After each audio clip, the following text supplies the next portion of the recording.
Pinocchio. Hello, my name is Jiminy Cricket. I never used to believe in the wishing star. Let me tell you why I changed my mind. It all started one night in a wood carver's shop. The shop was owned by a kind man named Geppetto. Geppetto had made a puppet out of wood. It looked just like a little boy. Geppetto lived with his cat Figaro and his fish Cleo.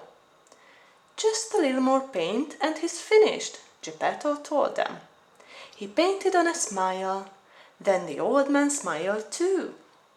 I have just the name for you, Geppetto said to the puppet. Pinocchio. Soon Geppetto was climbing into his warm bed. Suddenly he pointed to the brightest star in the sky. Look, Figaro, it's the wishing star. Geppetto made a wish. I wish that my little Pinocchio might become a real boy, he told the cat. Geppetto fell asleep and dreamed about having a real live son.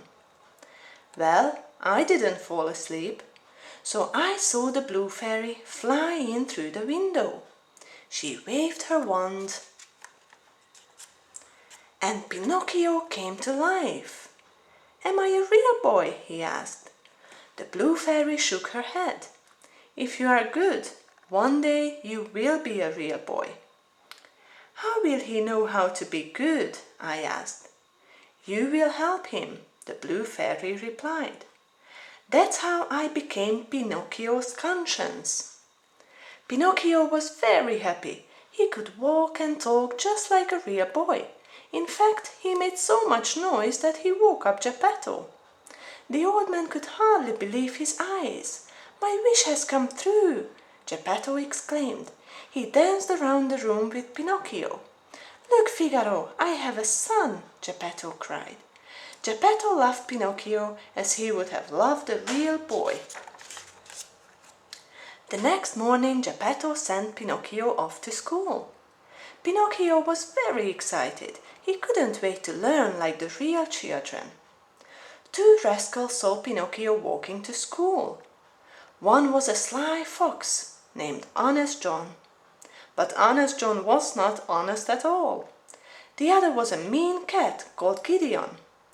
Honest John exclaimed, "A puppet who moves without strings! We can make a fortune out of him." Gideon agreed.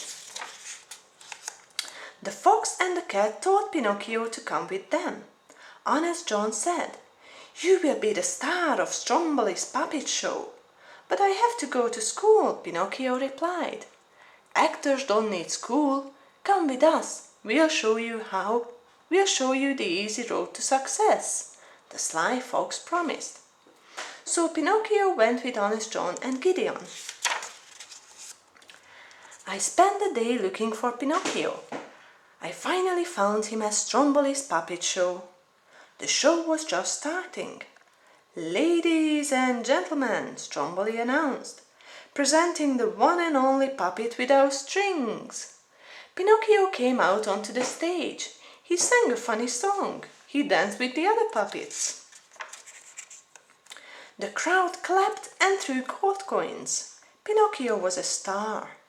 I thought Pinocchio didn't need me any longer. But I was wrong. Stromboli wouldn't let Pinocchio go home to Geppetto. Instead, he locked Pinocchio in a cage. "You're going to make lots of money for me," the greedy Stromboli told him.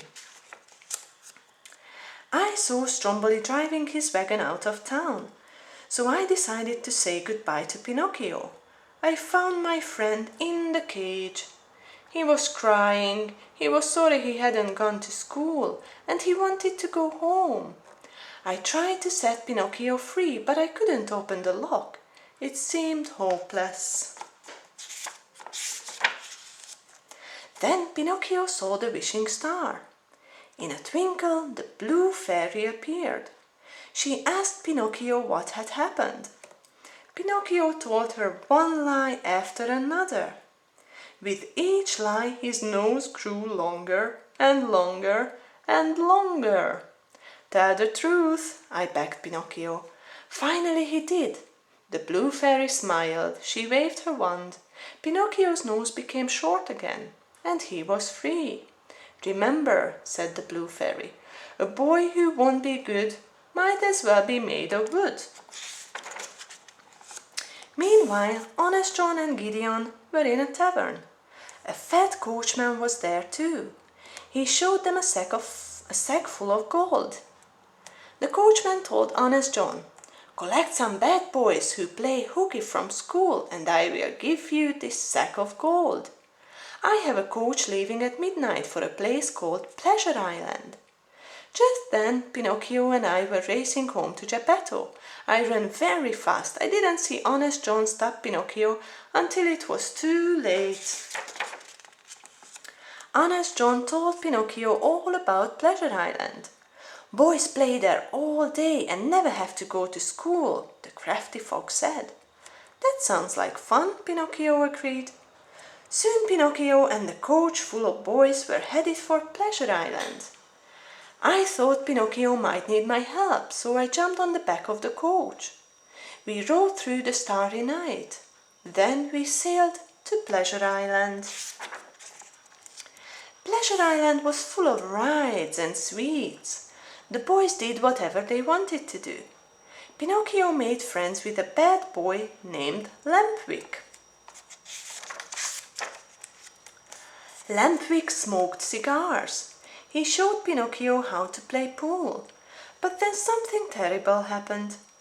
Lampwick grew donkey ears. He grew a donkey tail. He began to bray just like a donkey. Ee-aw, ee-aw. Lampwick turned into a donkey. Pinocchio started to laugh, but he just brayed like a donkey. Ee-aw, ee-aw. Then Pinocchio grew donkey ears and donkey tail. He was turning into a donkey too. We've got to get off Pleasure Island before it's too late, I cried. Pinocchio and I jumped into the sea. By the time we reached the shore, Pinocchio had stopped turning into a donkey, but he still had his long ears and tail. We ran to Geppetto's shop. No one was home. Pinocchio and I didn't know what to do. Then a letter floated down from the sky. I read the letter aloud. Geppetto went to look for you. His ship was swallowed by Monstro the whale. We must save him, Pinocchio cried. At that moment Geppetto, Figaro and Cleo were inside Monstro's belly. We'll starve if Monstro doesn't open his mouth soon, Geppetto said to them. Pinocchio and I went back to the shore. Pinocchio tied a rock to his tail. Then we jumped into the sea and sank to the bottom. We looked all around.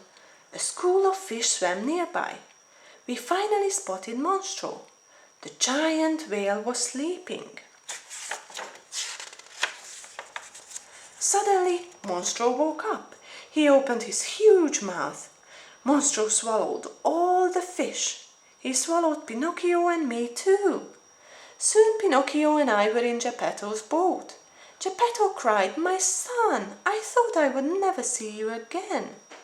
Pinocchio hugged Geppetto. He promised he would never leave his father again. Then Geppetto saw Pinocchio's long ears and tail. What had happened? He asked. Pinocchio felt ashamed. "I'll tell you later," he said. "First we need to get out of here." Pinocchio had a plan. "We need to make a fire. The smoke will make Monstro sneeze." They built a big fire. Sure enough, the huge whale opened his big mouth. Ah, ah, achoo! We were all blown out of Monstro's mouth. Geppetto was too weak to swim.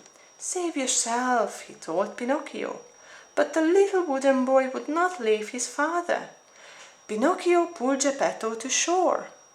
Geppetto woke up and found Pinocchio lying in the water. Pinocchio didn't move at all. Geppetto took Pinocchio home.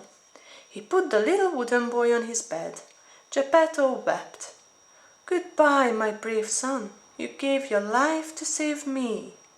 Suddenly a bright light shone around Pinocchio.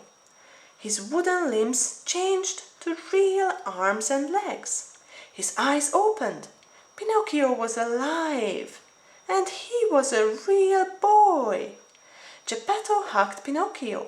They danced all around the room. At last Geppetto's wish had come true, which is just what happens when you wish upon a star.